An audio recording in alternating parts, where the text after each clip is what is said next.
देवी और सज्जनों, आज हमारा अभूतपूर्व सौभाग्य है कि हमारे बीच हमारे अपने धर्म गुरु ज्ञान पुंज, जिसको इंग्लिश में कहते हैं fountain of knowledge and wisdom, Pandit ji पधारे हुए हैं। मैं इनके बारे में आप लोगों को क्या बता सकता हूं, आप लोग सब जानते हैं, इनको बहुत अच्छी तरह से जानते हैं, लेकिन अगर कोई इसमें ऐसा है जो नहीं जानता है तो पंडित जी के बारे में हम लोग कहना चाहेंगे। मैं ये कहना चाहूँगा कि हम लोगों का पिछले 1.5 दशक में जो पंडित जी ने मार्गदर्शन किया है धार्मिक रूप से, तो उसके कारण आज हम लोग पूजा पाठ में अपने भक्ति भाव में आगे बढ़े हैं और भगवान पे हमारा विश्वास बढ़ता चला गया है, हमारा ज्ञान बढ़ा है। पंडित जी ने जो मार्गदर्शन किया उससे न केवल हमने सामाजिक रूप से पूजा पाठ किया है और कार्यक्रम किए हैं, बल्कि पारिवारिक रूप से भी और लोगों ने पर्सनल पूजाएं और इत्यादि भी करना शुरू कर दी हैं। तो पंडित जी का हम लोगों के जीवन में जो है बहुत बड़ा पार्टिसिपेशन है, बहुत बड़ा योगदान है। पंडित जी स्वयं जो हैं वो इंडिया में एक चीज जो कहते हैं, रमता जोगी बहता पानी है, और हम लोगों ने ऐसा बांध डाल के इनको रोक रखा है अपने साथ कि कहीं से उनको निकलने नहीं देते हैं हम लोग। पंडित जी हैं प्रतिभा के बहुत धनी। उनका जो ज्ञान धर्म का है वो तो अपनी जगह पे है, पीएचडी किया हुआ है, आचार्य हैं धार्मिक विषय पे, लेकिन ये अपने आप में एक स्वयं एक बड़ी संस्था है। विभिन्न भाषाओं का इनको ज्ञान है, संगीत में निपुणता है, भजन भी गाते हैं, सब चीज संगीत में गा लेते हैं, ताल पे भी इनका अधिकार है, हारमोनियम भी साथ में बजाते हैं। तो हम लोगों का इतना सौभाग्य है कि एक व्यक्तित्व के अंदर इतनी सारी चीजें हम लोगों तक पहुंच जाती हैं कि जिसको हम लोग समझ भी नहीं पाते हैं कि हमारे तक क्या क्या पहुंच रहा है। तो मैं यही कहना चाहता हूं कि आज जो मैं ये बात आपके लिए कह रहा हूं पंडित जी, आपकी आज्ञा से, कि मैंने आपसे आज्ञा इसीलिए ली कि ये मैं कह सकूं कि मैं तो वो कोशिश कर रहा हूं जिसको कहा जाता है कि सूरज को दीपक दिखाया जाए। तो अब मैं उस कोशिश से का समापन करता हूं, वो नहीं करूंगा, और आपसे करबद्ध प्रार्थना करता हूं कि आज का कार्यक्रम आप प्रारंभ करें। पंडित जी। Let's start with the Omkar.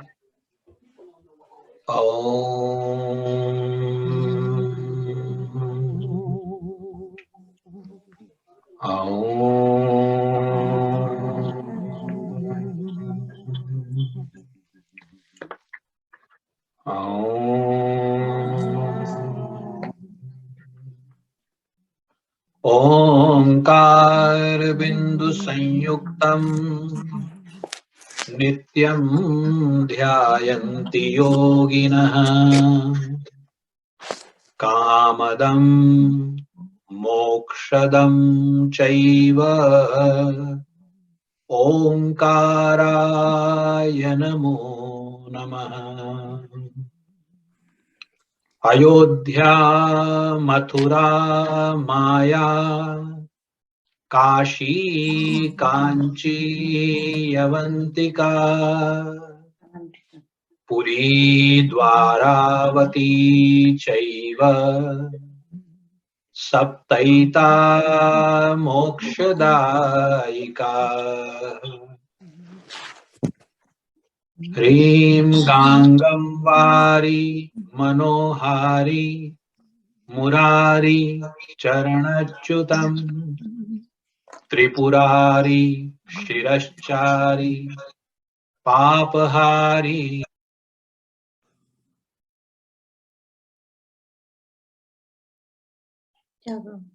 Mute.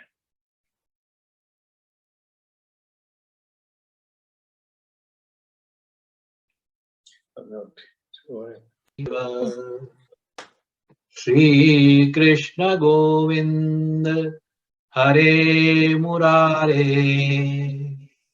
हे नाथ नारायण वासुदेव। तो आज जैसा आप सभी जानते हैं कि हम सभी यहाँ एकत्रित हुए जूम के माध्यम से कि भगवत गीता के बारे में थोड़ी सी चर्चा की जाए क्योंकि ऐसे पैंडेमिक में, महामारी के समय में हम सभी के जीवन में एक तरह से युद्ध जैसा ही चल रहा है, और इसमें हमें थोड़ा धैर्य मिले, मन में विश्वास हो, और ये एक तरह से ज्ञान की उपासना है। भगवत गीता यानी ज्ञान की उपासना है, ज्ञान का, डिवाइन थॉट्स का हमारे जीवन में आगमन हो। तो उसको इनविटेशन सभी दिशाओं से मिलता है। हमारे यहाँ ये स्वतंत्रता दी वेदों ने कि जो डिवाइन थॉट्स हैं they can come from all directions.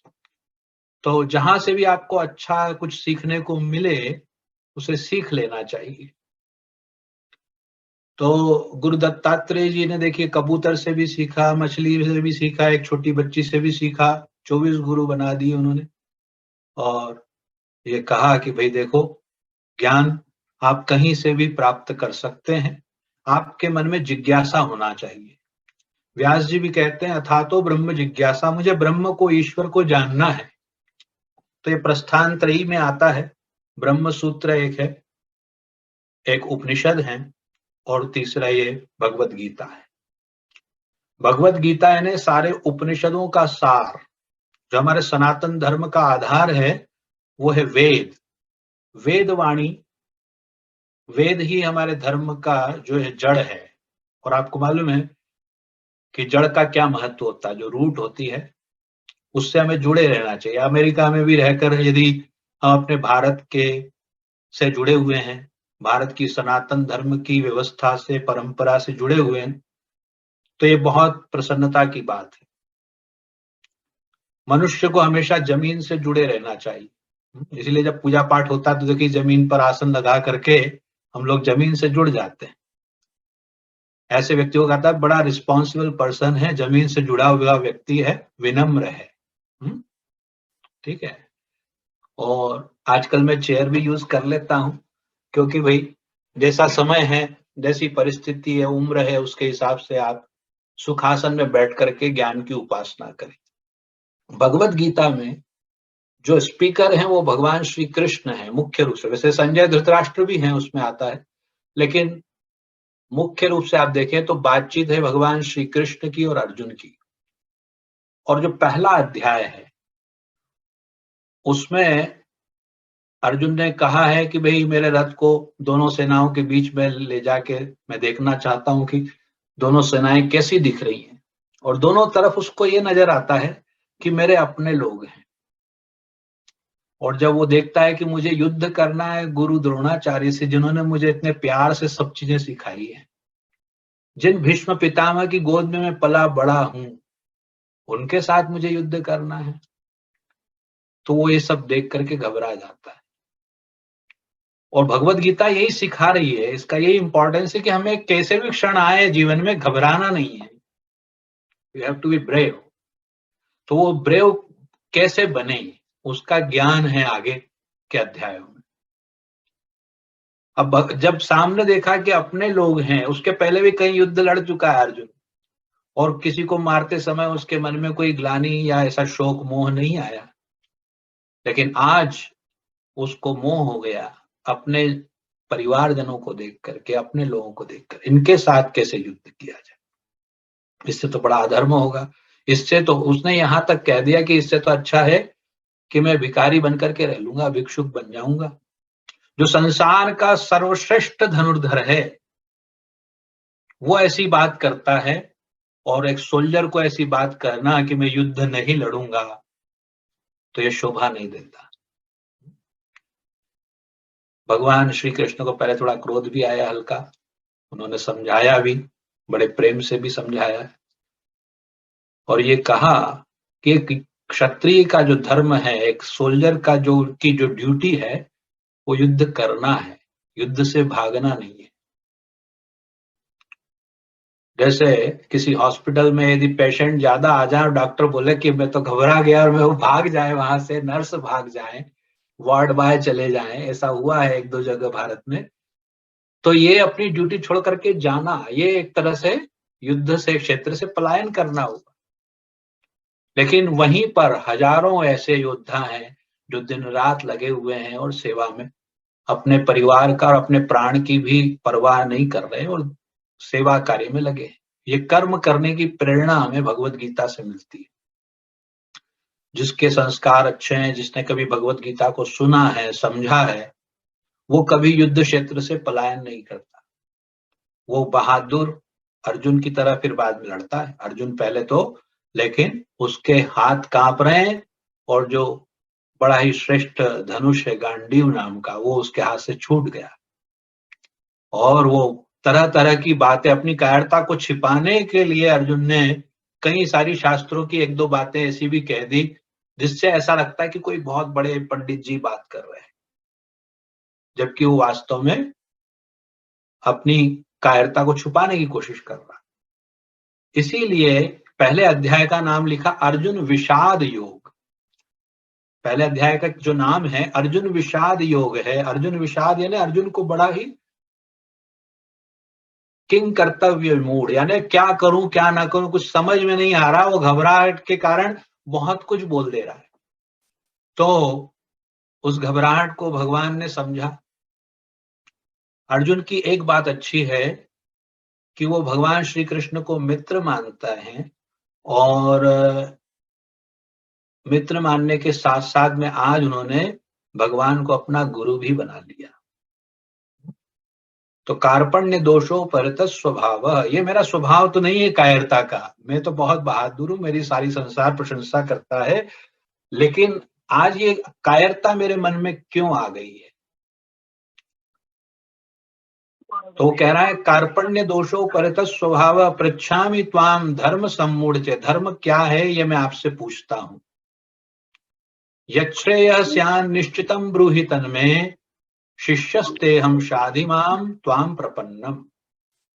तो भगवान देखिए बहुत देर तक कुछ बोले नहीं, जैसे ही अर्जुन ने कहा कि मैं आपका शिष्य हूं, तब भगवान ने कहना शुरू कर दिया।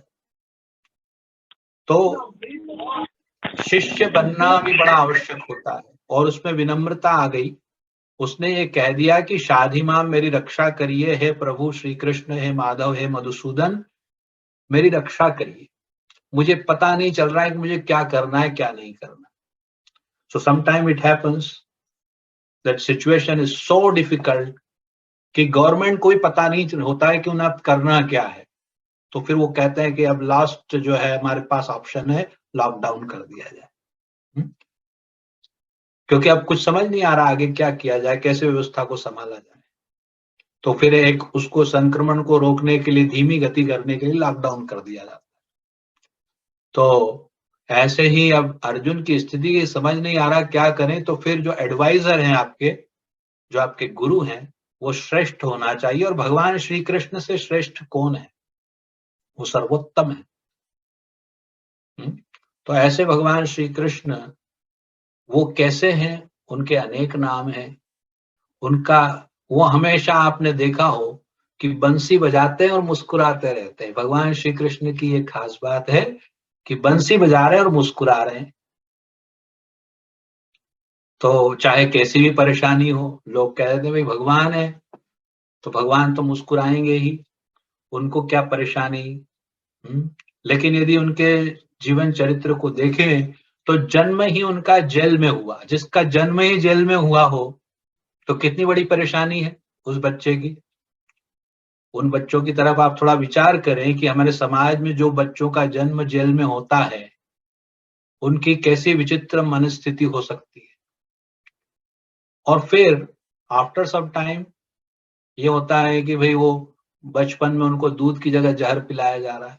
कितनी स्ट्रगल है। खेलने जा रहे हैं तो वहां पे भी बड़े बड़े राक्षस उनको मारने की कोशिश कर रहे हैं। Every single day he is facing challenges. हम तो छोटे छोटी तकलीफों से घबरा जाते हैं, लेकिन भगवान जो श्री कृष्ण है उनका चरित्र ऐसा है कि इतनी परेशानियां आने के बाद में भी वो घबराते नहीं हैं, प्रसन्न रहते हैं। तो जीवन को संगीतमय बनाओ। वही व्यक्ति युद्ध क्षेत्र में प्रवचन कर सकते हैं जिनके अंदर ऐसी अद्भुत सामर्थ्य है। युधिष्ठिर ने जब राजसूय यज्ञ किया है तो राष्ट्रीय यज्ञ के समय में यानी पूरे देश में सबसे सम्मानित, जैसे भारत में भारत रत्न होता है, इधर नोबेल पुरस्कार होता है, ऐसे उस समय था कि भाई जब बड़ा कोई यज्ञ हो तो यज्ञ के समय में जो सबसे श्रेष्ठ होता है उसका सम्मान होता है। तो बड़े बड़े यज्ञों में शंकराचार्य या महामंडलेश्वर को बुलाकर उन्हें शाल उड़ाई जाती है, श्रीफल दिया जाता है, ये सम्मान के तरीके होते हैं। तो ये विचार किया गया कि पूरे देश में सबसे सम्मानित कौन है, और उस समय भगवान श्री कृष्ण कहीं के राजा नहीं है, बहुत सारे राजा महाराजा उस यज्ञ में पधारे हैं, लेकिन उस समय सबने यही विचार किया कि श्री कृष्ण से अधिक सम्मानित कोई नहीं। तो श्री कृष्ण भगवान का सम्मान किया गया, और उस समय जब सम्मान बढ़ता है तो उसके साथ में तकलीफ ये होती है कि समाज में जेलसी भी होती है। जब किसी का सम्मान होगा जहां रहेगी, और उसी का नाम है शिशुपाल, वो घर का ही व्यक्ति है, बुआ का बेटा, मतलब भाई समझ लीजिए। तो घर का व्यक्ति ही उन्हें गालियां दे रहा है, 1 नहीं 10 नहीं 100 गालियां। और भगवान श्री कृष्ण है कि वही मान सम्मान भी हो रहा है, और इतना बड़ा पूरे देश में सम्मान हो रहा है, और उसी समय गालियां भी दी जा रही हैं। भगवान मुस्कुरा रहे हैं, अर्जुन को गुस्सा आ रहा है, भीम को भी क्रोध आ रहा है कि शिशुपाल को मारे, लेकिन भगवान सबको समझाए। क्रोध पर नियंत्रण, जब समय आएगा तो फिर वी वांट जस्टिस, तो भाई जस्टिस भी होगा। तो इस तरह से भगवान न्याय भी करते हैं। और भगवत गीता में बड़ा प्यारा श्लोक है, यदा यदा हि धर्मस्य ग्लानिर्भवति भारत अभ्युत्थानम धर्मस्य तदात्मानं सृजाम्यहम्। भगवान का अवतार जब हुआ है, यही बात रामचरितमानस में भी लिखी है कि जब जब होई धर्म की हानि, जब असुर अभिमानी बढ़ जाते हैं तब भगवान अवतार लेते हैं धर्म की स्थापना के लिए, धर्म संस्थापनार्थाय संभवामि युगे।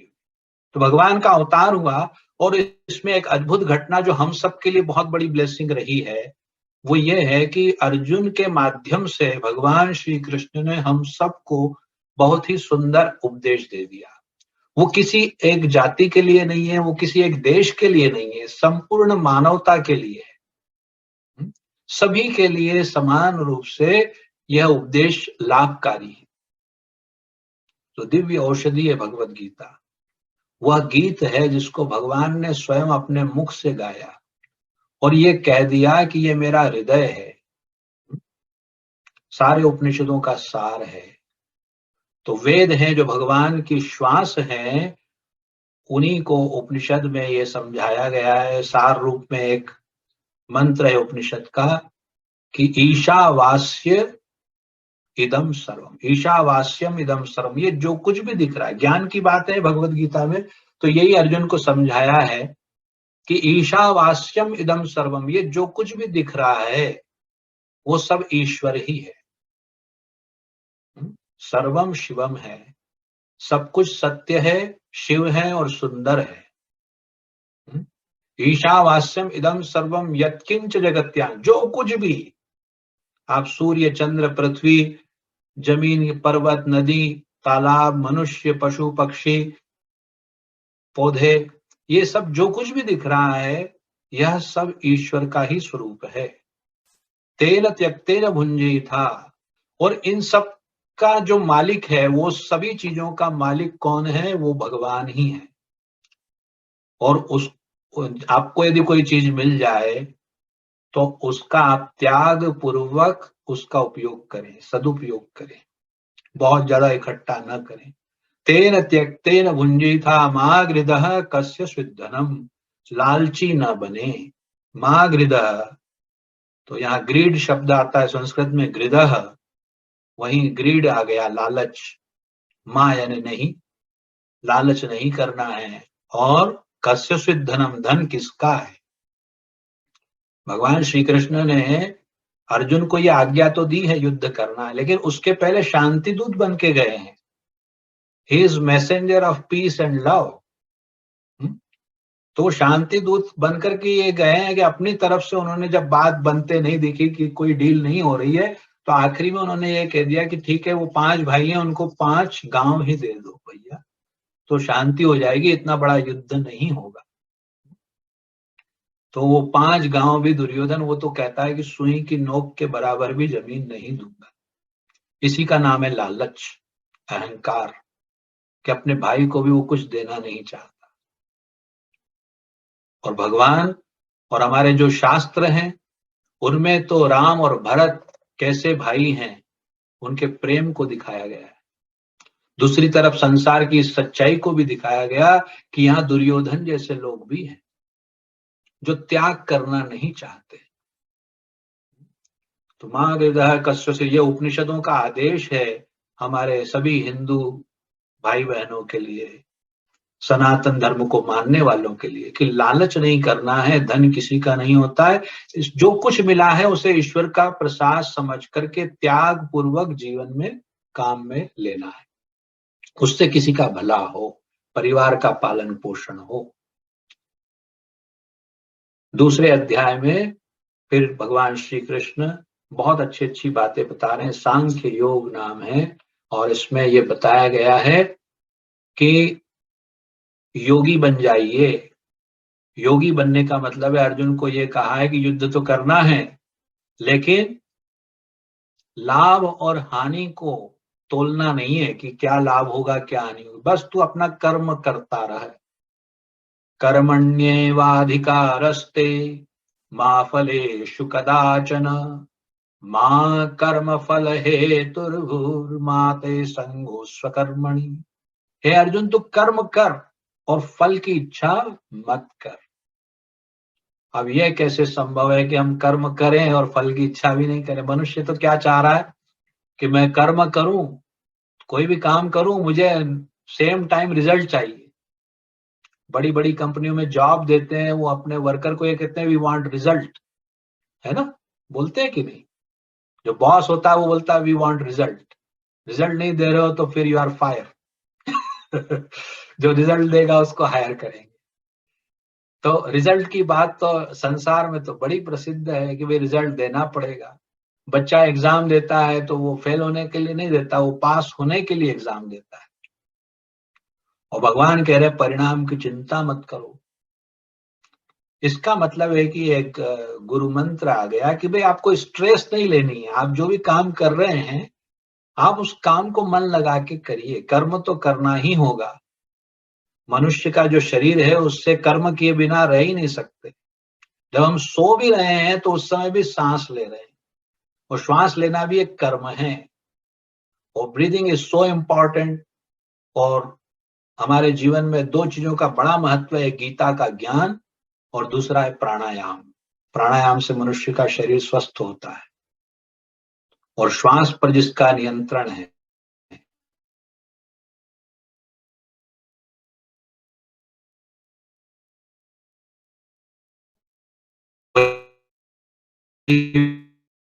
व्यक्ति जी, I can breathe I can't breathe है, कितना फेमस हुआ। तो अभी यह है कि भाई हम सांस ले सकते हैं, और हम श्वास कैसे लेनी है उसको जानते हैं, उस कला को जानते हैं। आर्ट ऑफ लिविंग इस नाम से चला दिया गया कि ये आर्ट ऑफ लिविंग है कि आप श्वास लेना सीखिए। और लोग पैसा दे दे करके श्वास लेना सीख रहे हैं, जो कि बड़ी नेचुरल चीज है? श्वास लेना कितना नेचुरल है, उसको बस थोड़ा सा आप कोशिश करें, डीप ब्रीदिंग, उससे स्वास्थ्य अच्छा रहेगा। भगवान यही कह रहे हैं कि कर्म करो लेकिन फल की चिंता मत करो। कर्म उसी तरह जैसे श्वास ले रहे हो, आपको मालूम पड़ रहा है, लेकिन काम तो हो रहा है, दिन रात हो रहा है। और जहां नहीं हो रहा है तो फिर वहां ऑक्सीजन की मांग की जाती है, तो ऑक्सीजन लाओ। तो जिसका लेकिन जीवन डिसिप्लिन में है, सुबह जो जल्दी उठता है, जिसकी डाइट अच्छी है, टाइम से सो जाते हैं, तो ऐसे व्यवस्थित अनुशासित जीवन में कम से कम बीमारियां होती हैं। यदि बीमार हो भी गए, उस व्यक्ति को कोरोना हो भी गया, तो वो बड़ा फाइटर होगा और फिर जल्दी रिकवरी हो जाएगी। तो अनुशासित जीवन की शिक्षा भगवान ने दी। लेकिन ये बता दिया कि स्ट्रेस नहीं लेना है, कर्म तो करना है, लेकिन उसके रिजल्ट के बारे में नहीं सोचना है। Give your 100% whatever you are doing. जो भी काम आप कर रहे हैं पूरा उसमें मेहनत के साथ, भक्ति के साथ, हर कार्य को भक्ति मान करके हम करें। ईश्वर की प्रसन्नता के लिए जो काम किया जाता है वो सफल होता है। अब जैसे ये आज जो जूम पे लेक्चर हो रहा है, यदि ये प्रवचन मैं कर रहा हूं, मुझे कोई प्रवचन देना आता नहीं है, मैं जो बात करता हूं वो सारे काम सिर्फ उसके पहले एक ही संकल्प होता है कि इससे ईश्वर प्रसन्न हो। जब कोई कार्य हम ईश्वर की प्रसन्नता के लिए करते हैं तो हम संगह त्यक्त्वा, भगवान कह रहे संग का त्याग करना है, यानी कर्म के फल में आसक्ति नहीं है। सिर्फ जो भी कर्म करना है वो ईश्वर को प्रसन्न करने के लिए करना है। तो जब हम ऐसा करते हैं तो उसका जो रिजल्ट होता है उसमें हमारी आसक्ति नहीं है, तो उससे ना हमें कोई पाप होगा, न पुण्य होगा, न सुख होगा, न दुख होगा, परम शांति होगी। तो संसार इसी का नाम है। आप संसार में हम जब रहते हैं तो उसमें हम देख रहे हैं कि कितना प्रपंच है। उसको प्रपंच भी कहा है, संसार भी कहा है, जगत भी कहा है। तो ये संसार में, जगत में किसी का जन्म हो रहा है और न जाने कितनों की मृत्यु भी हो रही है।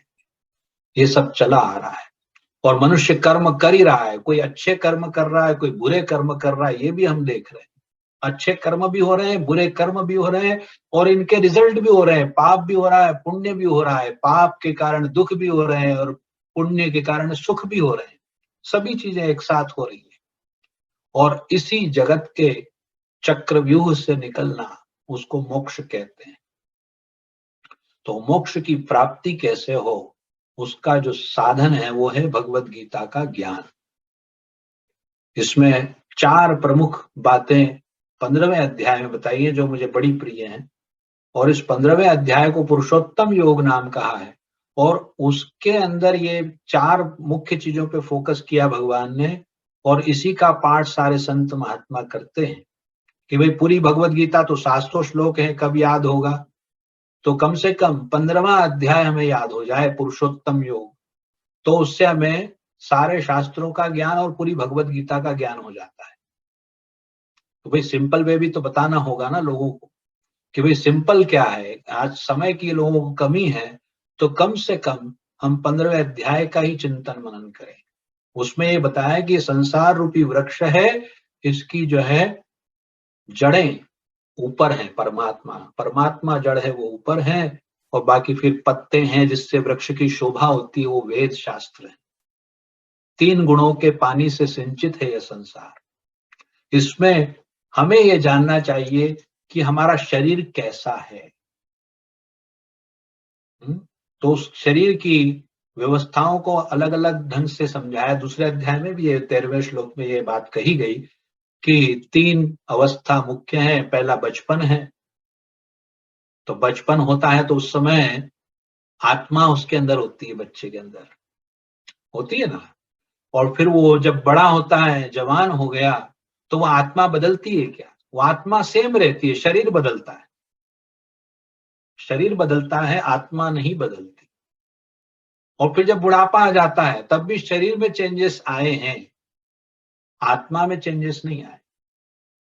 तो शरीर का स्वभाव क्या है? शरीर का स्वभाव है परिवर्तनशील। और यही स्वभाव संसार का भी है। जहां आज पहाड़ था, मालूम पड़ा अगले कुछ वर्षों में वहां शहर बस गए हैं। तो प्रकृति के साथ खिलवाड़ भी हुआ। लेकिन ये संसार का स्वभाव है कि कहीं शहर बस जाते हैं, कहीं शहर वापस जमीन बन जाते हैं। न जाने कितनी बार, अब आप द्वारका का ही उदाहरण ले लो, द्वारका समुद्र में चली गई है। तो बैठ द्वारका, जिन्होंने देखा है, समुद्र में नगरी है। तो कई नगर बसे इस संसार में और कई फिर वापस जमीन में, समुद्र में चले गए, फिर वापस बने। तो ये संसार परिवर्तनशील है, कोई भी स्थायी चीज नहीं है। ऐसे सुख दुख भी स्थायी नहीं है। कभी सुख आता है, मन बड़ा प्रसन्न होता है, कभी कभी मन में दुख, निराशा भी आ जाती है। लेकिन उस निराशा को दूर करके आशा का जो संचार करता है वो ज्ञान है, भगवत गीता का ज्ञान। तो संसार में हमने देखा कि कर्म के कारण पाप और पुण्य होते हैं, उनका रिजल्ट सुख और दुख होता है, और सुख दुख के बंधन में ही हम बंधे हुए हैं। इन सबसे ऊपर जो उठता है उसी को योगी कहा जाता है। समत्वम योग उच्यते, जो सुख और दुख को समान मानता है, हर परिस्थिति में समान, जैसे भगवान है, योगेश्वर कहलाते हैं, हर परिस्थिति में समान है। श्री रामचंद्र जी का उदाहरण देख लें हम, कि अयोध्या के राजा बन रहे हैं, राज तिलक हो रहा है, बड़ी प्रसन्नता है मन में सबके, लेकिन भगवान श्री राम जी शांत है। वो अपने ये नहीं, अरे मैं तो राजा बनूंगा और कल तो मुझे ऑस्कर अवार्ड मिलेगा ऐसी कोई मन में भावना एक साधारण मनुष्य की आ जाती है। लेकिन भगवान शांत मन, प्रसन्न है, आनंदित है, लेकिन उसका दिखावा नहीं है। दिखावे से हमें बचना। और फिर मालूम पड़ता वनवास जा रहे हैं तो भी वैसी ही स्थिति, मन की स्थिति में कोई बदलाव नहीं है। इसी का नाम है योगी। भगवान योगेश्वर कृष्ण के जीवन में भी हर प्रकार के क्षण आए, परिस्थितियां आई, लेकिन सब में समान रूप। जब आपको किसी की सर्जरी करनी होती है तो आपके हाथ कांपते नहीं है, लेकिन यदि आपको अपने बच्चे की सर्जरी करनी हो तो हाथ कांपने लगते हैं।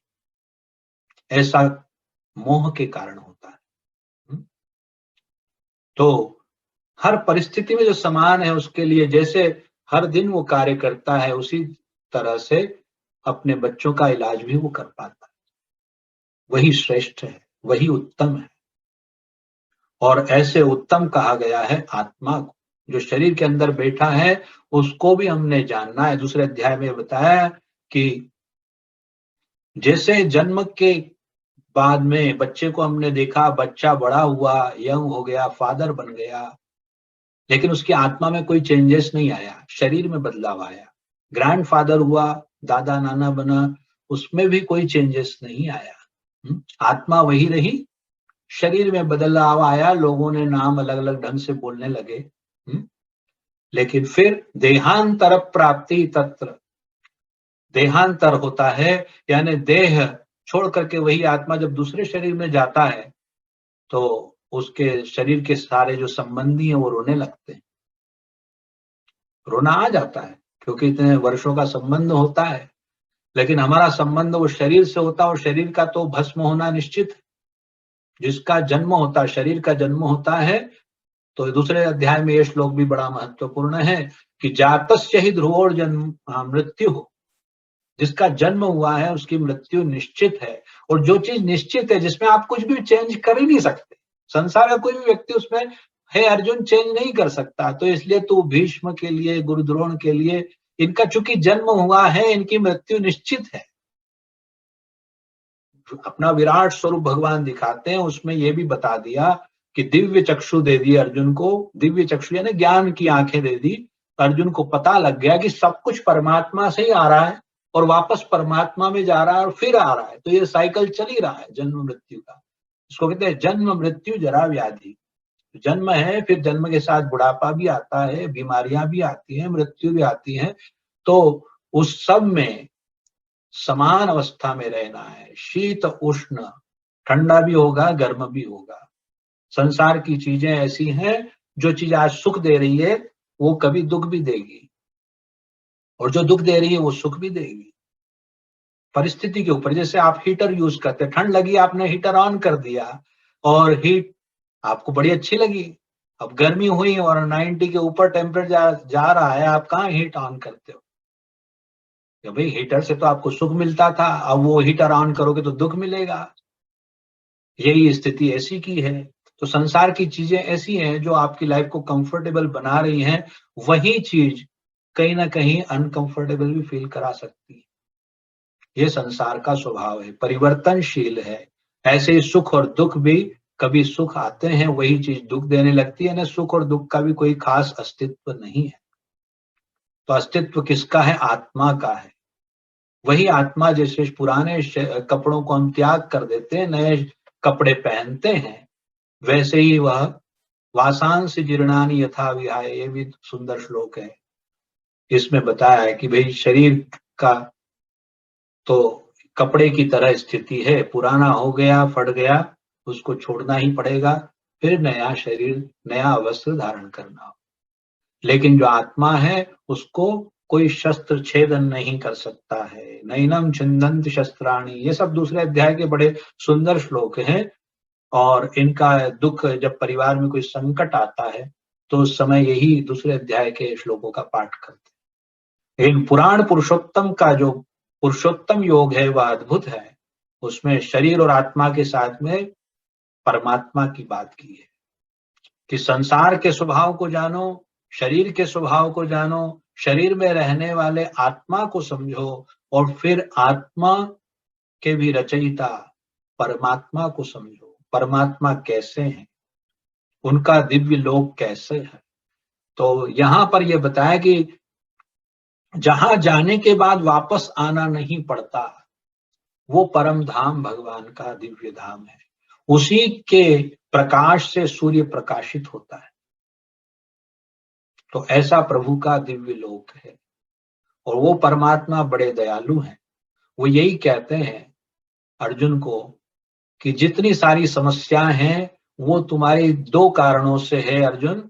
एक तो तुम्हें मोह हो गया है, अटैचमेंट है भीष्म पितामह, गुरु द्रोणाचार्य और अपने भाइयों के साथ, रिश्तेदारों के साथ। और दूसरा जो कारण है वो है तुम भूल गए हो, अज्ञान है, भूल गए हो। क्या चीज भूल गए हो? बोले तुम अपने जो सोर्स है उसको भूल गए, जहां से तुम आए हो उस स्थान को भूल गए। कहां से आए हो? परमात्मा से सब आए हो, परमात्मा को याद रखो। तो स्मृति और मोह, ये दोनों का उपाय शरणागति है। चाहे आप कर्मयोगी, आप अपना कर्म करते रहें, कर्मयोगी तो गीता बना ही रही है। कर्म करने के साथ साथ आपको फल की चिंता नहीं करनी है और हर कर्म को परमात्मा को समर्पित करना कि हे प्रभु, जो कुछ कराया आपने आज पूरे दिन में वो सब बहुत अच्छा रहा, आपको धन्यवाद।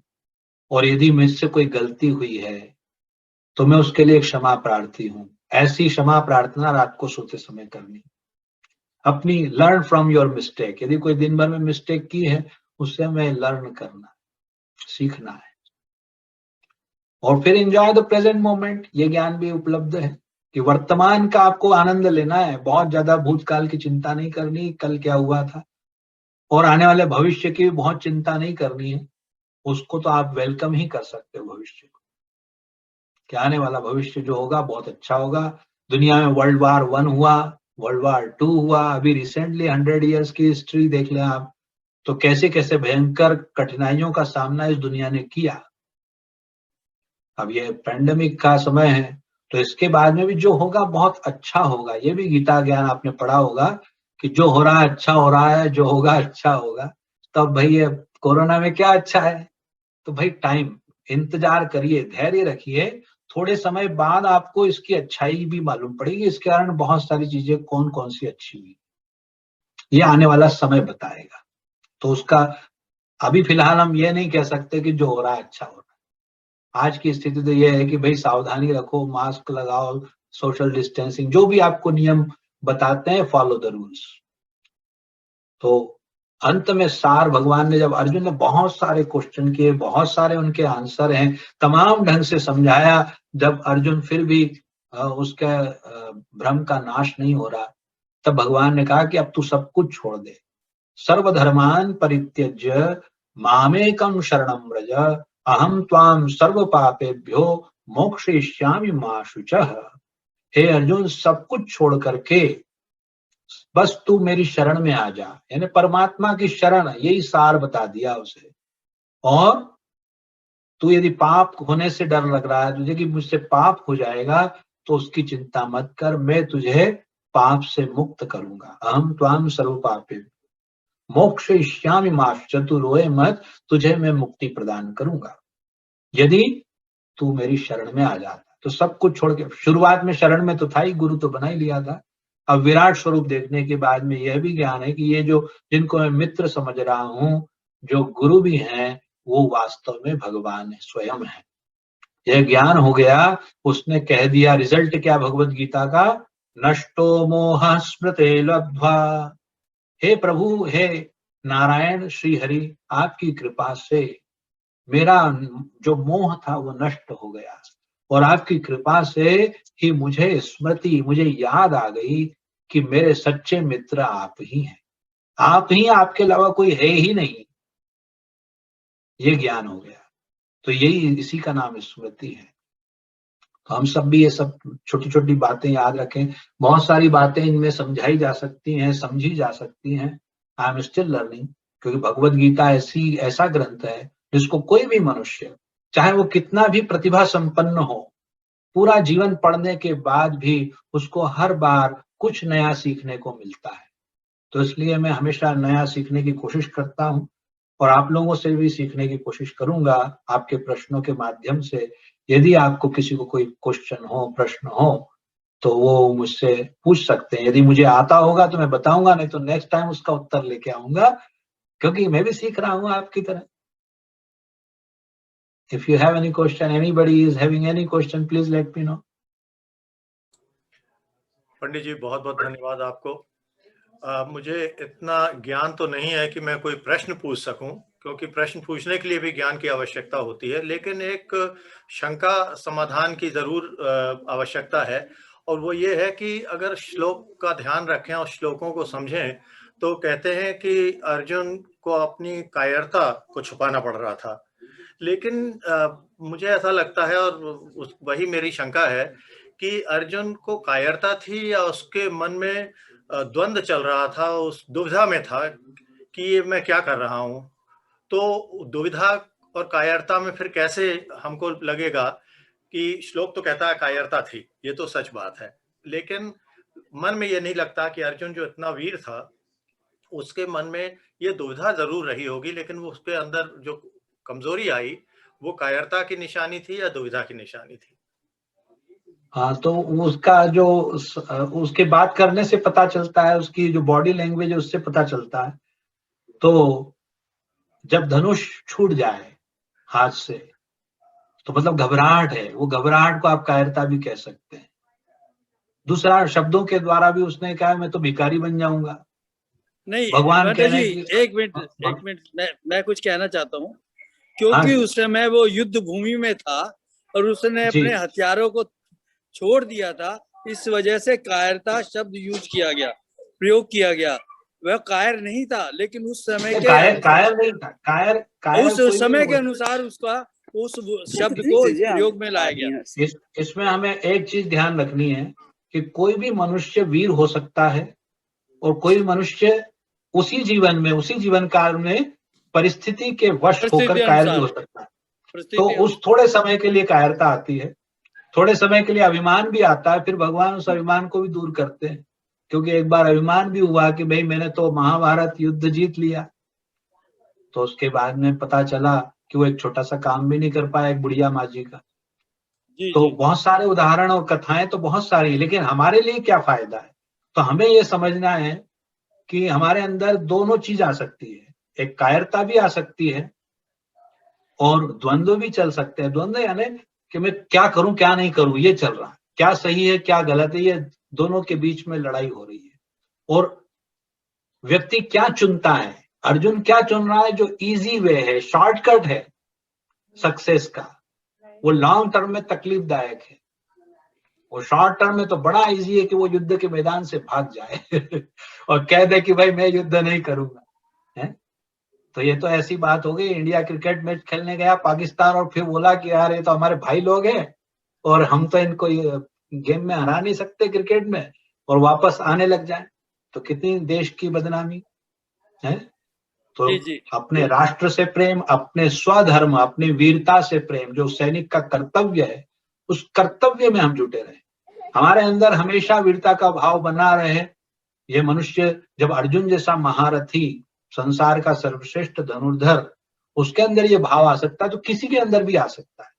वो परिस्थिति ऐसी होती है। लेकिन उस समय यदि भगवान श्री कृष्ण जैसा गुरु मिल जाए, तो वो ये बता देते हैं कि क्या क्या आपका सही रास्ता है, आपको कर्तव्य करना है।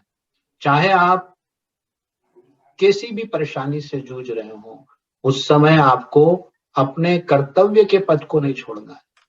वो और उस कर्म को, इस अभिमान, मैं अपना फर्ज निभा रहा हूं, मैं अपने परिवार को मदद कर रहा हूं, ऐसा अहंकार भी नहीं आए मन में।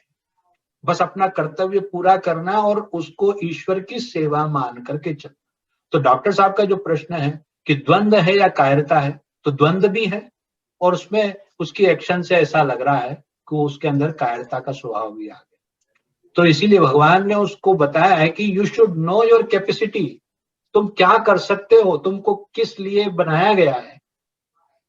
तो हमें अपनी क्षमता का ज्ञान होना चाहिए, उसका उपयोग भी। और यही सही समय है कि महाभारत के समय अभी धर्म की स्थापना होगी और आपको उसके लिए उपयोग किया जा रहा है। और करना सब मुझे है, तुम्हें तो सिर्फ अपना कर्म करना है, उसका रिजल्ट तो मेरे हाथ में है।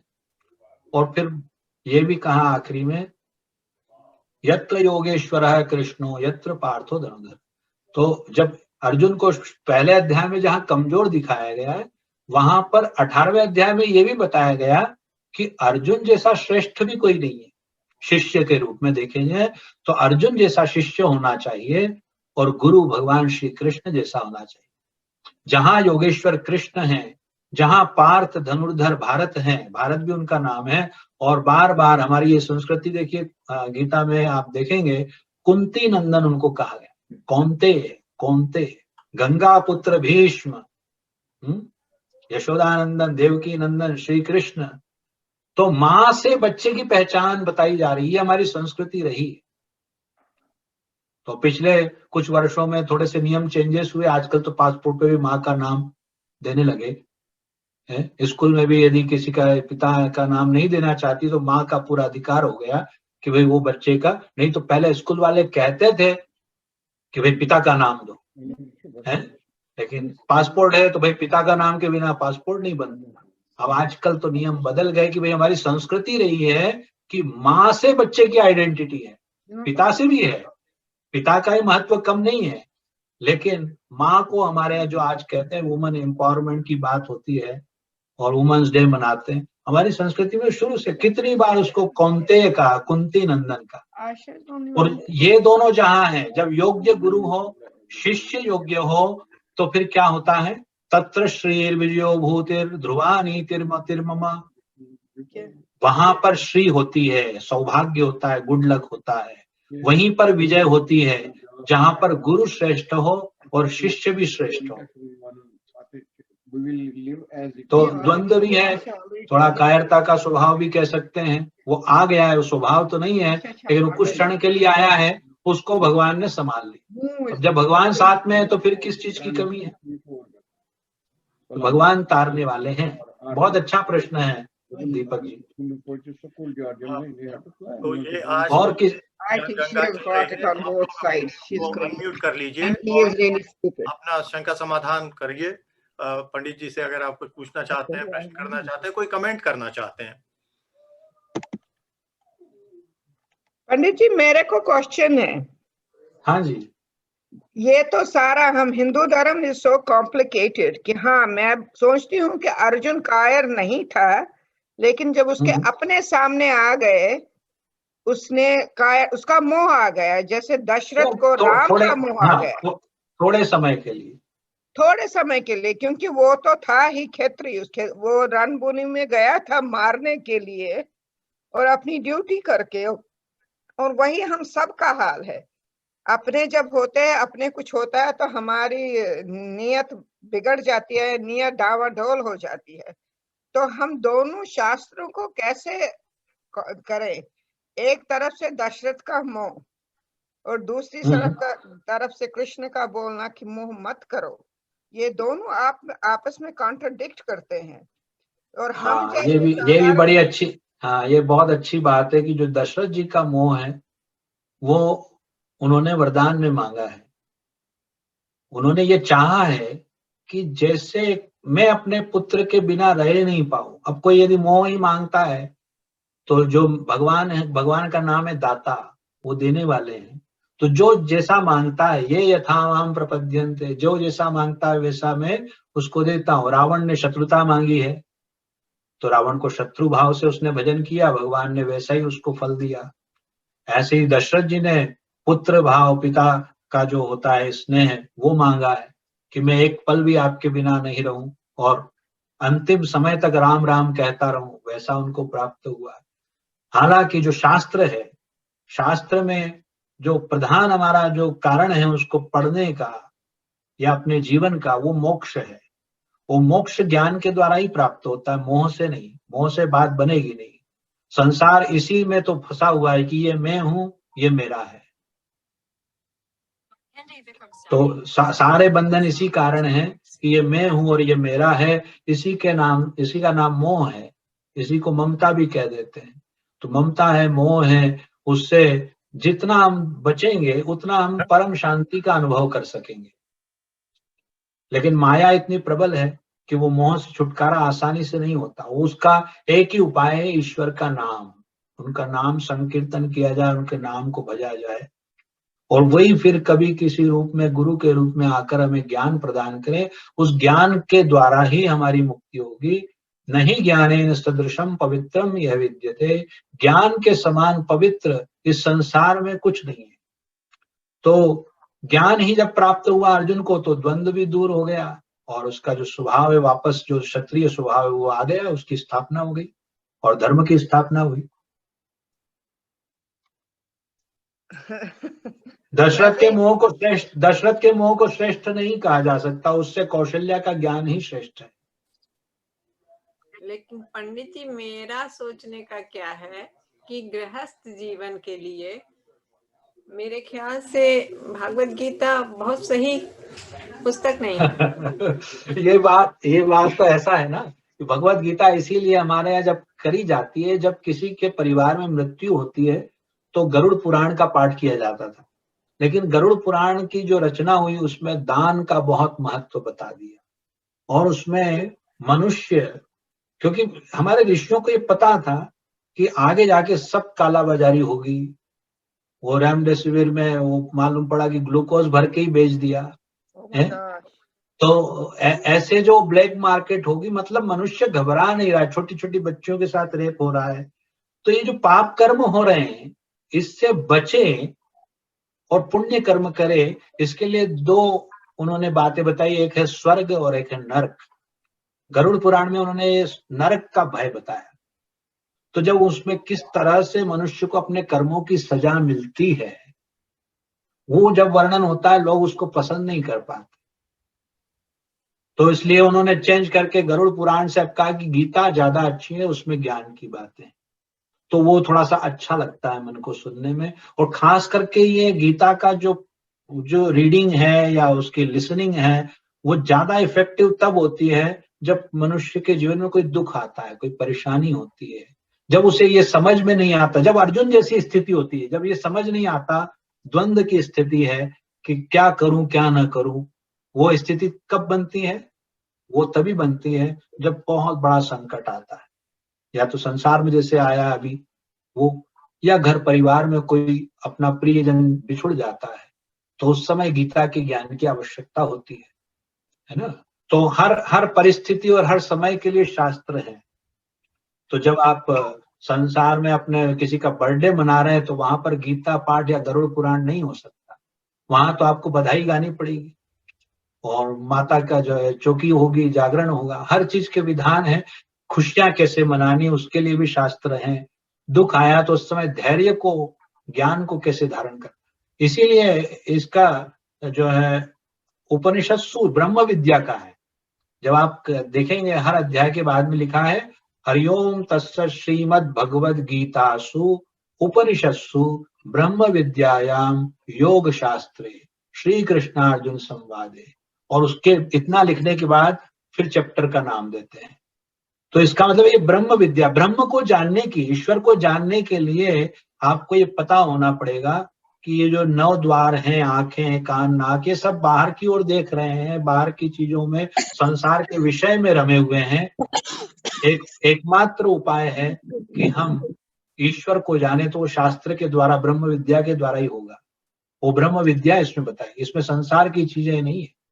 आजकल हालांकि बहुत सारे लोग इसमें बताते हैं, मैनेजमेंट के जो है आपके सारे गुर इसमें है, तो उनको हर तरह से आप निकाल सकते। यही भगवत गीता की विशेषता भी है कि इसमें जिसको जो चाहिए वो मिल जाएगा। सब अपने अपने मतलब की चीजें ले लें, क्योंकि ये सिर्फ अर्जुन के लिए नहीं, सारे संसार के लिए बनाया हुआ और सारे उपनिषदों का सार है। तो इसमें आपको कहीं कर्म की महानता, उसकी महिमा बताई है, कहीं ज्ञान की महिमा है, कहीं ध्यान की महिमा है, कहीं भक्ति की महिमा है। और भक्ति के बिना तो सब कुछ अधूरा है, कर्म भी अधूरा है, ज्ञान भी अधूरा है। तो भक्ति का होना तो आवश्यक है।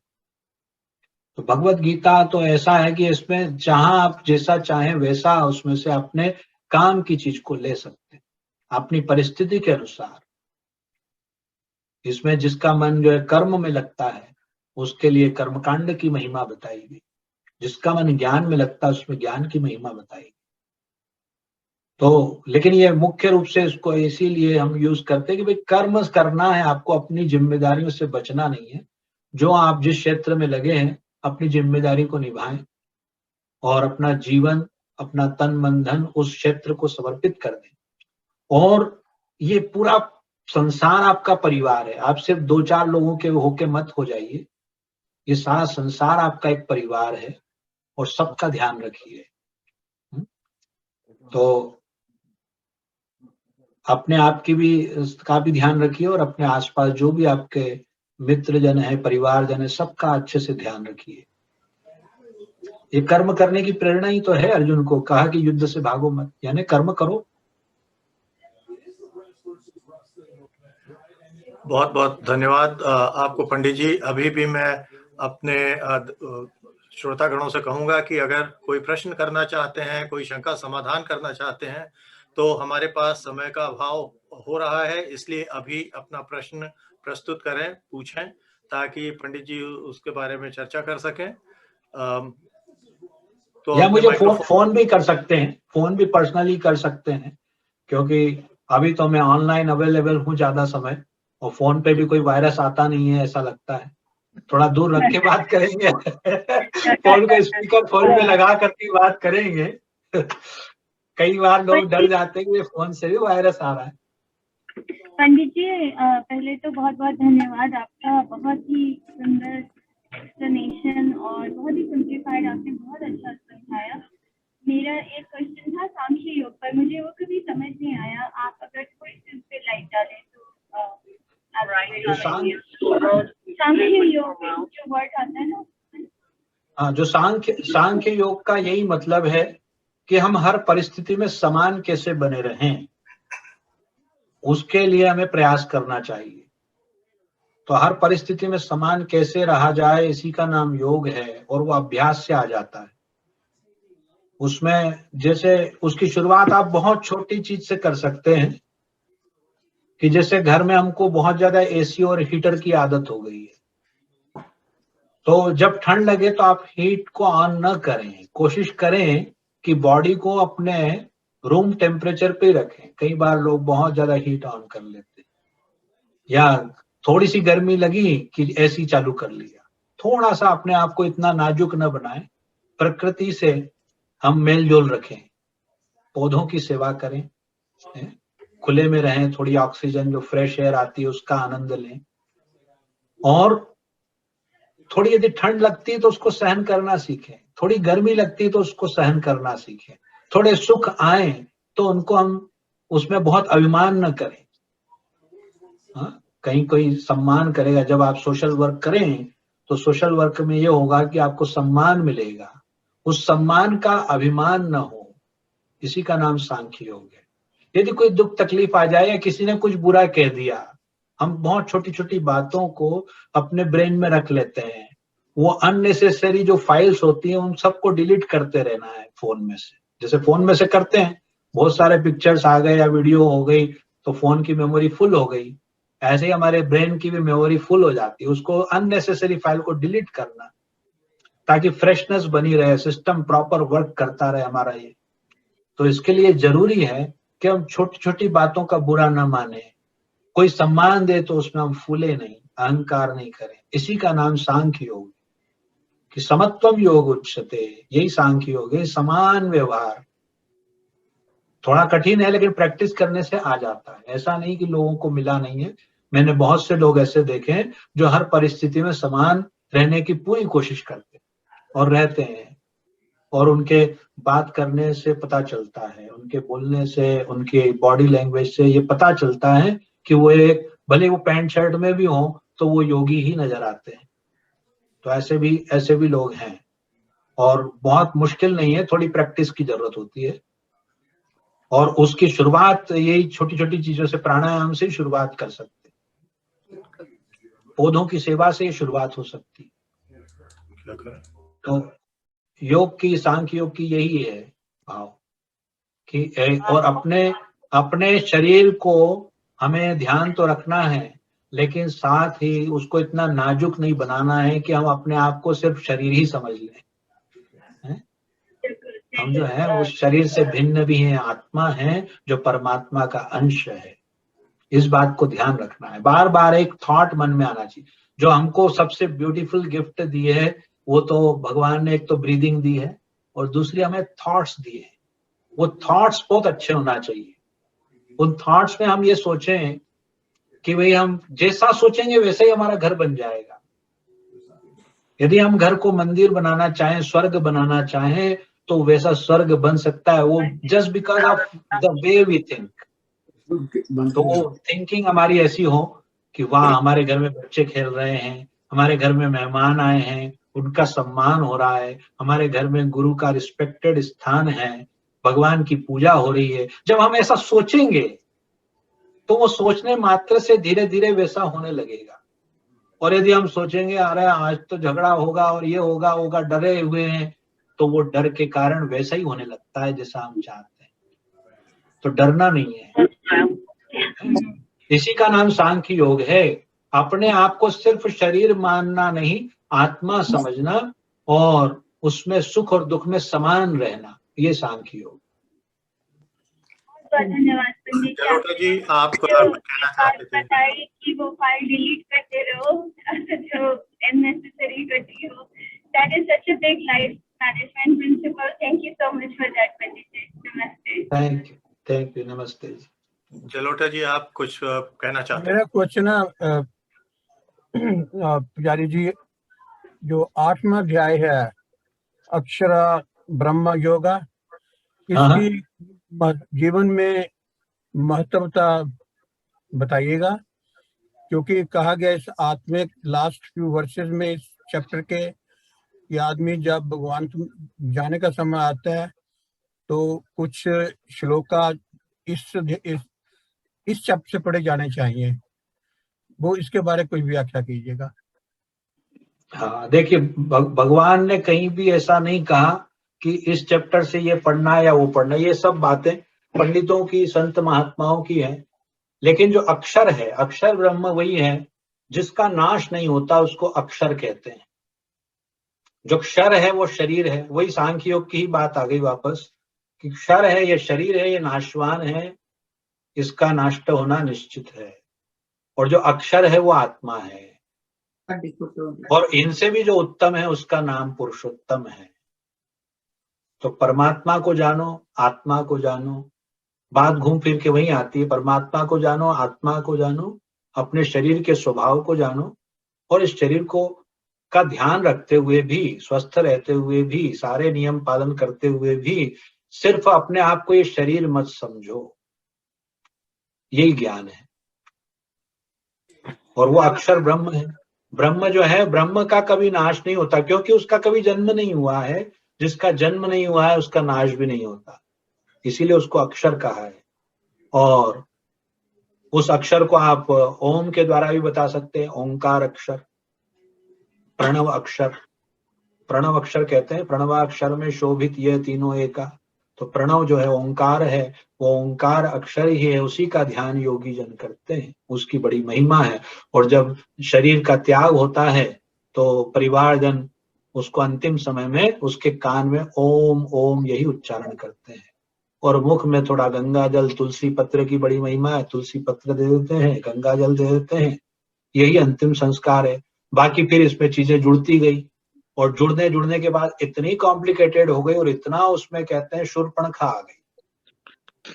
हमारे हर कार्य में शूर्पणखा आ गई, इतना आडंबर हो गया, अब तो ये चीज होना चाहिए, ये नियम है। भगवान ने बताई गीता में 4 चीज पूजा के लिए, यदि किसी का पूजा पाठ में मन है तो मुझे 4 चीज चाहिए, पत्रम पुष्पम फलम तोयम यो मे भक्त्या प्रेक्षति।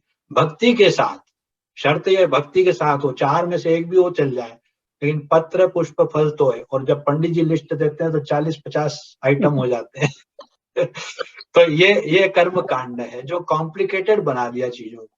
लेकिन भगवान तो बहुत सरल है, भगवान ने बहुत सारे नियम नहीं बताए हैं, शरणागति बता दी है, शरण में आ जाओ मैं तुम्हें अपना लूंगा, इसलिए उनका नाम हुआ शरणागत वत्सल भगवान। वो शरणागत वत्सल, शरण में आए हुए से प्रेम करने वाले भगवान ही अक्षर ब्रह्म हैं। क्वेश्चन पंडित जी, हाँ जी। हाउ डज इट, ये कैसे वेदांता के साथ इसका कैसा कनेक्शन है? First of all, is there something in our literature that says there is a hell? Because if there is a karma is the bad karma brings you hell on this earth when you take rebirth. So that's what some people say, that is the, हमारे में नरक का कोई concept नहीं है, because karma theory says that तुम्हारा स्वर्ग और नरक तुम्हारे कर्मों से पुनर्जन्म में होता है. So is there something called a swarga or nark, and that is created later on because the Gita is जो गरुड़ पुराण में स्वर्ग और नरक को ज्यादा विशेष रूप से बताया है, और उसका उद्देश्य यही था कि मनुष्य पाप कर्म करने से बचे। क्योंकि जब पाप कर्म होने लगे तो या तो आपके पास न्याय की जो प्रणाली है, जो सिस्टम होता है जस्टिस का, वो इतना स्ट्रिक्ट हो कि अपराध करने वाले के हाथ पैर काट दिए जाते हैं, और वो भी फटाफट रिजल्ट आता, तो लोग अपराध करने से डरते हैं। उसको तो भय भी न हो ही न प्रीत। तो भय जब तक नहीं होगा, कानून का डर नहीं होगा, तो लोग कैसे डरेंगे? कि अपराध करने का कारण, मुख्य कारण एक ये भी है, एक तो गरीबी, मजबूरी, ये भी होता है। दूसरा है कि जो जस्टिस है वो सिस्टम ऐसा हो गया है कि उसमें न्याय की प्रॉपर व्यवस्था नहीं है। पहले एक जमाना ऐसा था कि जो संत महात्मा कहते थे, पंडित लोग कहते थे कि भाई अच्छा कर्म करो स्वर्ग मिलेगा, बुरा कर्म करो नरक मिलेगा। आजकल स्वर्ग नरक का कोई भय ही नहीं है, और भय नहीं होने के कारण ही अपराध बढ़ते जा रहे हैं और दिन पे दिन बढ़ते जा रहे हैं। तो उन पर अंकुश लगाने के लिए जरूरी है कि स्वर्ग और नरक भले ही वो कल्पना हो, लेकिन यदि उसको अच्छे ढंग से बचपन में समझा दिया था छोटे बच्चे को कि बेटा कर्म करोगे, अच्छा कर्म करोगे, तो देखो तुमको सारी अच्छी अच्छी चीजें मिलेंगी, स्वर्ग के सुख, और बुरा कर्म करोगे तो इतना भयंकर परिणाम होता है। और होता ही है। ये तो है, थोड़ी देर से होता है, कभी जल्दी हो जाता है, लेकिन होता ही है। कर्म जैसी करनी वैसी भरनी, होता ही है। तो स्वर्ग और नरक ये वेदांतों में उतना नहीं, लेकिन गरुड़ पुराण में जरूर है इसका। मैंने अभी तक जितना मेरा अध्ययन है, क्योंकि शास्त्र हमारे बहुत सारे, सबका अध्ययन मैंने नहीं किया, और किसी भी मनुष्य के लिए संभव ही नहीं है, कितने ही बड़े गुरुजन हो, सभी शास्त्रों का अध्ययन किसी भी गुरुजन के लिए संभव नहीं। लेकिन वेदों में जितना मैंने पढ़ा है वहां स्वर्ग नरक के बारे में कम आया है, लेकिन पाप पुण्य और सुख दुख की बात तो है, और इनका कर्मों का संबंध हमारे पाप और पुण्य से। और हम देखते ही हैं कि अच्छा कर्म करते तो मन को शांति मिलती है, सुख मिलता ही है। वो बुरा कर्म करते हैं, यदि हमारी आत्मा जीवित है, अपने अंदर अंतर आत्मा जिसको कहते हैं, वो तुरंत हमें बुरे कर्म के लिए प्रायश्चित करने का बोलती है, अपराध बोध कराती है। दुख की बात यह है कि अपराध बोध ये लोगों के मन में रहा ही नहीं। अपराध बड़े गर्व के साथ करता है आजकल, ये सबसे बड़ी दुख की बात है। और इसीलिए शायद मुझे ऐसा लगता है कि ऋषियों ने स्वर्ग नरक आदि के द्वारा ये बताया है कि भाई थोड़ा डरो बुरे कर्मों से, और ये जरूरी है। इसीलिए शास्त्रों का अध्ययन कराया जाता था पूर्व। वेदांत तो उसी को कहते हैं, जो उपनिषद है वही वेदांत है, वेद का अंतिम भाग। तो वेदों में 3 कांड है, ज्ञान कांड है, कर्म कांड है और उपासना कांड है। तो कर्म कांड में सारी पूजा पाठ की बातें हैं, उपासना भी पूजा पाठ जैसी ही हो जाती है, और ज्ञान है उसमें तो पूर्ण ज्ञान की बात है, अपने आप को जानने की बात है, आत्मज्ञान। उसके बिना शांति नहीं है। जब तक हम अपने आत्मा को, अपने स्वरूप को नहीं जानेंगे, तब तक परमात्मा को भी नहीं पहचान पाएंगे। और जब तक परमात्मा को नहीं जानेंगे, तब तक मनुष्य जीवन सार्थक नहीं होगा। So ज्ञान कांड का सबसे बड़ा the path to this thing, ज्ञान कांड should be the meditation. Is that what they are the ज्ञान कांड मेडिटेशन भी है। ज्ञान कांड में क्या होता है? ज्ञान कांड यानी उपनिषद, गुरु के पास बैठ करके शिष्य सीखते हैं उन मंत्रों को जिसमें ज्ञान की बातें हैं, और फिर उनको सुनने के बाद समझते हैं, और समझने के बाद में फिर उसका चिंतन करते हैं। उस सिर्फ एक बार आपने एक बुक का एक पेज पढ़ लिया और उसके बाद में उसका ट्रांसलेशन पढ़ लिया तो उससे थोड़ा तो समझ में आया, लेकिन फिर भूल जाते हैं। ये भूलने की बीमारी हम मनुष्यों को है, सभी को है। तो उसको जब बार बार आप रिमाइंड करते हैं तो वो ज्ञान परिपक्व हो जाता है, मैच्योर होता है। और जैसे ही वो जैसे पका हुआ फल अपने आप वृक्ष से गिरता है, ऐसे ही हम लोग भी मोक्ष को प्राप्त हो जाते हैं अपने आप। कुछ अधिक करना नहीं, बस उसको ज्ञान को बार बार उसकी पुनरावृत्ति, उसका रिमाइंडर करना है कि मनुष्य जीवन मिला तो क्यों मिला, हम यहाँ हैं तो क्या कर रहे हैं, क्यों कर रहे हैं, यही सारा चिंतन, यही वेदांत है। और आपसे वो एक और प्रश्न है। मेरे को मालूम है कि हमारे शास्त्र इतने कॉम्प्लिकेटेड है, इतने ज्यादा है, किसी के बस की बात नहीं है हर एक का आंसर देना, और बहुत डाइवर्सिफिकेशन भी है। बट ऐसे कैसे हो सकता है? I just forgot what I was going to ask, but anyway मेरे मन में क्वेश्चन है कि अच्छे आदमी क्यों सफर करते हैं? Like Jesus Christ, he suffered so much. Idi Amin, he died in his sleep, although he was the most rotten person. ये कैसे हो सकता है? अगर हम एज एन ऑर्डिनरी पर्सन देखे कि कर्मों का फल जन्म में मिलता है, मालूम है, लेकिन ईदी अमीन का जन्म, उसका सारा जीवन थोड़ा सा तो खराब होना चाहिए। वो तो अपने आराम से मरा भी और जिंदा भी बहुत रहा, और जीसस ने हमेशा अपने आप को दुख मिला इसको। ये कर्म नहीं, ऐसा हमको लगता है कि किसी का जीवन सुखमय है या दुखमय है, ये हमारा अनुभव है। उस व्यक्ति का स्वयं का एक्सपीरियंस क्या है वो इम्पोर्टेंस रखता है। कोई भी व्यक्ति हो, मैं नहीं जानता आप किसकी बात कर रहे हैं, लेकिन जो भी व्यक्ति है उसको पता अपने अंदर होता है कि वो सुखी है या दुखी है। मैं युगांडा के, वो युगांडा का ये था ना प्राइम मिनिस्टर, जिसने कोई इम्पोर्टेंस उसका नहीं है। इम्पोर्टेंस इस बात का है कि मनुष्य हमें जो दिखाई दे रहा है सुखी, वो वास्तव में सुखी है या नहीं है, और जो हमें दुखी दिखाई दे रहा है वो दुखी है या नहीं है। जो दुख का कारण हमारे यहाँ बताया है वो सिर्फ और सिर्फ अज्ञान है। तो जो ज्ञानी है वो सुखी है, वही परम शांति का अनुभव कर सकता है। जब तक ज्ञान नहीं है तब तक सुख नहीं है। खाली हम अच्छे अच्छे फोटो खिंचा के फेसबुक पे डाल दें हम सुखी हैं, हम खुशी हैं, हम पार्टी कर रहे हैं, तो ये सुख नहीं है। सुख का मतलब कुछ और है हमारे शास्त्रों में। सुख का मतलब है परमात्मा से मिलन, वही सच्चा सुख। वो सुख सिर्फ ईश्वर की कृपा से ही मिलता है। वो जब ईश्वर का स्वरूप का ध्यान हो जाए तो वही सुख है। जिसको आप सुख मान रहे हो वो वास्तव में सुख है ही नहीं। कई बार हम जिन चीजों को बोलते हैं कि भाई ये व्यक्ति सुखी है, कैसा सुख है भाई इसके पास में, यदि उसका पूरा एनालिसिस करेंगे शास्त्रों के हिसाब से तो मालूम पड़ेगा इससे ज्यादा दुखी कोई नहीं है। और जिसको हम दुखी मानते हैं, कई बार हमको व्यक्ति रोता हुआ दिखेगा, लेकिन मालूम पड़ता है कि इससे ज्यादा सुखी संसार में कोई नहीं है। ये सुख और दुख कई बार तो मन की स्थिति है जो हमारी अपनी बनाई हुई होती है। तो इसमें लोगों को क्या लगता है इससे फर्क नहीं है। अपने आप को हमें क्या लगता है हम सुखी हैं या दुखी हैं, ये बहुत जरूरी है।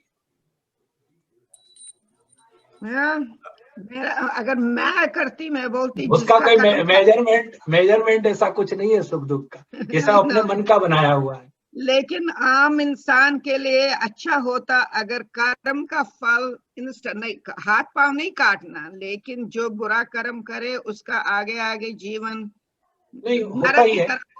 ऐसा होता है, ये क्रेडिट कार्ड जैसी स्थिति भी है। किसी की क्रेडिट कार्ड है, वो जब तक चलेगा तब तक चलेगा, उसके बाद में फिर जब वो बैलेंस ओवर हो जाता है तो उसके बाद क्रेडिट कार्ड काम करना बंद कर देता है। तो जब तक उसके अच्छे कर्म की क्रेडिट है वो चलती है, कभी इस जन्म में कभी अगले जन्म में।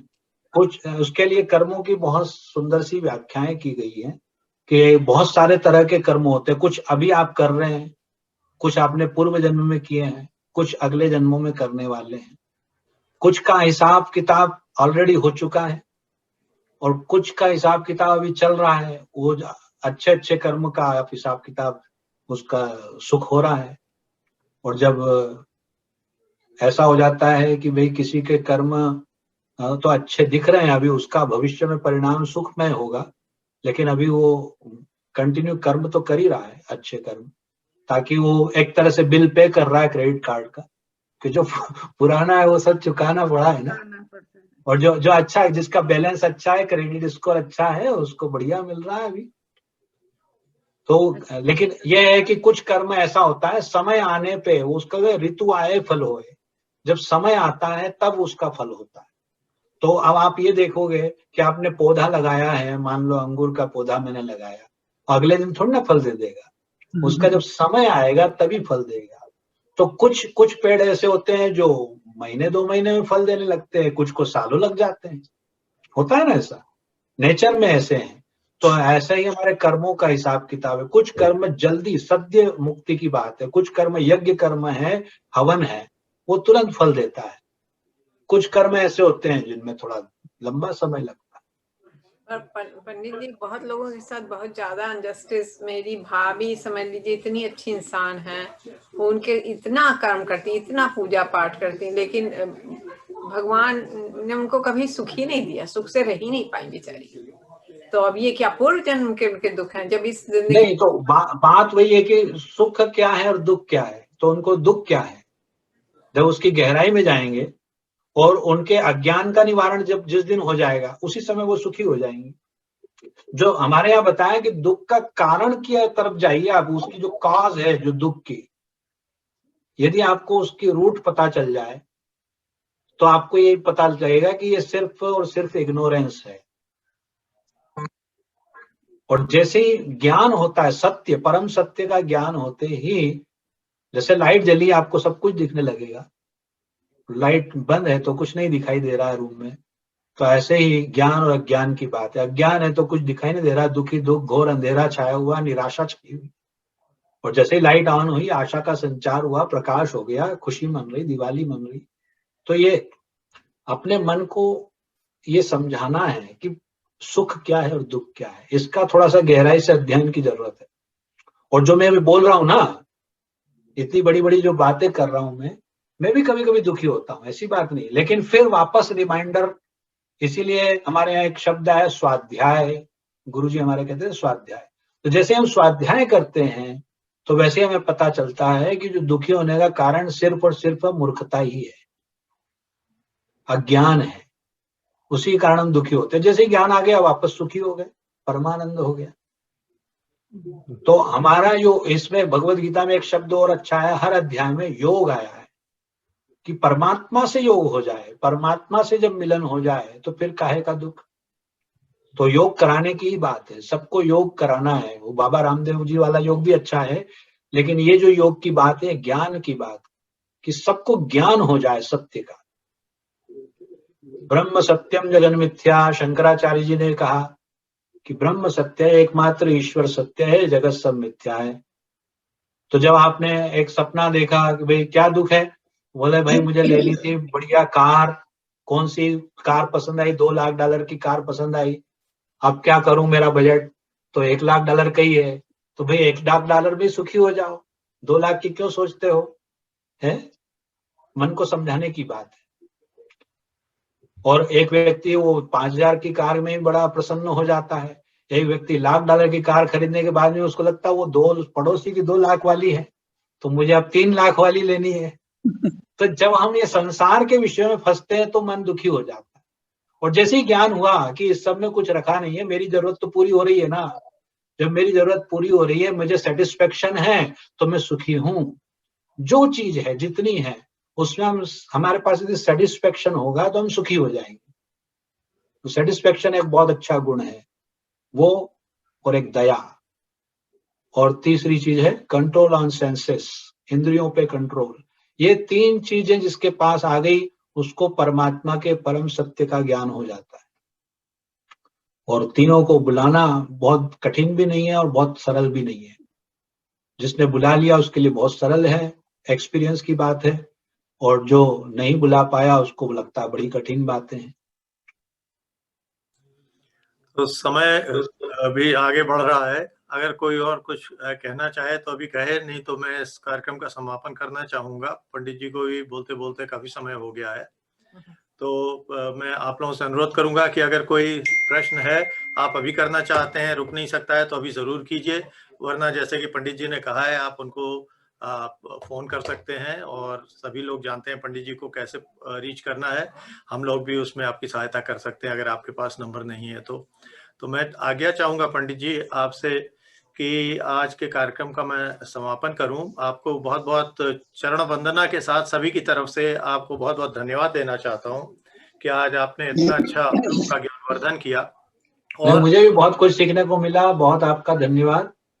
सबसे अच्छी बात पंडित जी, जो ये प्रश्नोत्तरी चल रही थी ये बहुत अद्भुत थी, और इसलिए मैं इसको रिकॉर्ड करता रहा, लेकिन बस वही समय का अभाव होता है। और हम आपसे फिर प्रार्थना करेंगे कि आप इस प्लेटफॉर्म पर, इस मंच पर फिर से आइए।